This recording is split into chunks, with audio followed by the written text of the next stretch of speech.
The battle for Kessera IV had ended 3 hours before dawn.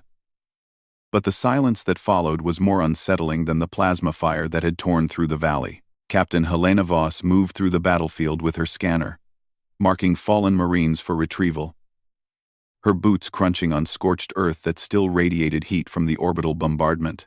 That's when she saw them. 2 Kessar cubs, no bigger than earth wolves, sitting on either side of a fallen Marine. Their amber eyes glowed in the darkness, unblinking, watching her approach with an intensity that made her hand drift toward her sidearm.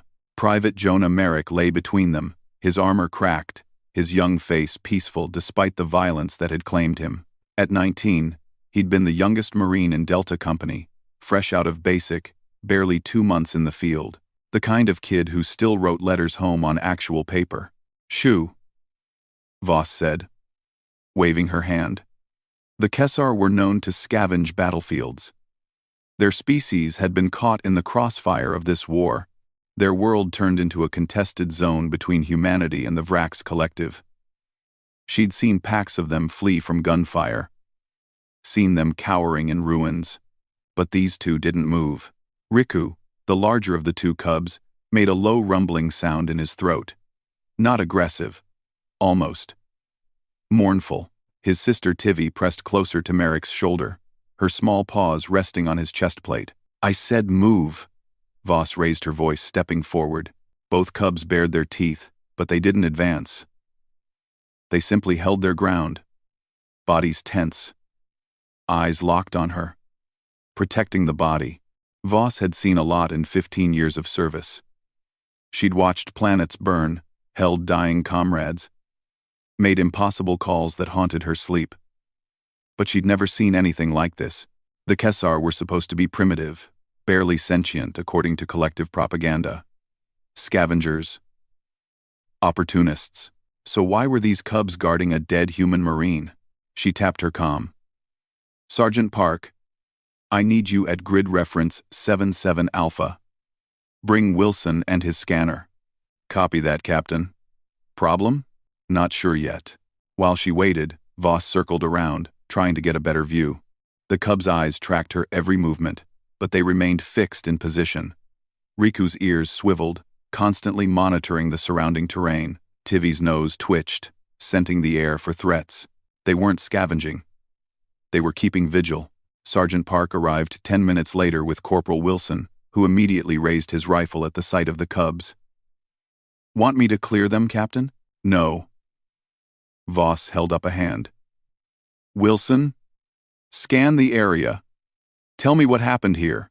The corporal activated his tactical scanner, sweeping the ground in a wide arc.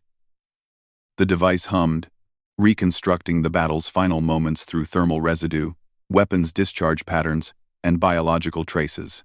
"Jesus," Wilson whispered, reading the data. "Captain, you need to see this."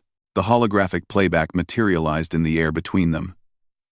It showed Merrick, separated from his unit during the Vrax assault, taking cover behind a collapsed wall. 3 Vrax soldiers advancing on his position, the kid fighting like hell, taking down 2 of them before his rifle overheated. Then the 3rd Vrax, raising a plasma carbine for the kill shot, and 2 small shapes launching from the rubble, all teeth and fury and desperate courage. The cubs had attacked the Vrax soldier, buying Merrick precious seconds. He'd used those seconds to draw his sidearm, finish the enemy soldier, save himself. But the scanner showed more. Showed Merrick, wounded but alive, hearing the high-pitched distress calls coming from beneath a pile of debris nearby. Showed him dragging himself over, using his last reserves of strength to lift a massive concrete slab off 2 trapped Kessar cubs. Showed him collapsing as soon as they were free, his injuries too severe, his body giving out. The timestamp indicated he'd died 2 hours before the battle ended. The cubs had stayed with him the entire time. Through artillery strikes, through strafing runs, through the final desperate charges. 2 juveniles, probably not even 6 months old, refusing to leave the body of the human who'd saved their lives. Park removed his helmet, running a hand through his sweat-dampened hair. He was just a kid. "So are they," Voss said quietly. She approached slowly, hands visible, moving with deliberate care. Riku's rumble deepened, but something in Voss's body language must have communicated her intent. She knelt 3 meters away, placed her rifle on the ground, and pushed it aside. "Easy," she said softly. "I'm not here to hurt you." Or him. Tivi's ears flicked forward. The smaller cub took a tentative step toward Voss, then looked back at Merrick's body, uncertain. Voss pulled a ration pack from her belt, broke it open, and set half of it on the ground between them. The cubs hadn't eaten in hours, probably longer. They had to be starving, but neither moved toward the food. "Stubborn little things," Park muttered. "Just like him." It took another 20 minutes, but eventually hunger and exhaustion won. Tivi crept forward first, grabbed the food, and retreated to Merrick's side to eat. Riku followed, still watching Voss with cautious eyes. While they ate, Voss called in the medical retrieval team. When the transport arrived, she personally oversaw the careful loading of Merrick's body, treating it with the reverence the moment demanded.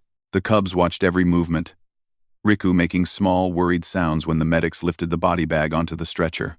"Captain," Park said, "what do we do about them?" Voss looked at the 2 cubs. Orphaned by a war they didn't start. Who'd shown more loyalty and courage than some soldiers she'd served with. The Kessler homeworld was dying, caught between 2 massive military forces that saw it only as territory to claim. But these 2 had seen a human soldier as something more. And Merrick had seen them as lives worth saving, even at the cost of his own. "They come with us," Voss said. "Merrick saved them. They honored him. That makes them Marines in my book."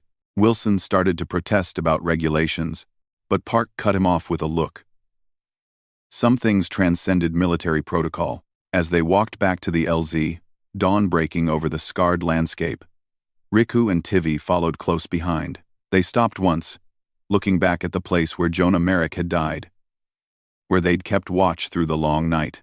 Then they turned and padded after the Marines, 2 small figures silhouetted against the rising sun, heading toward an uncertain future but no longer facing it alone.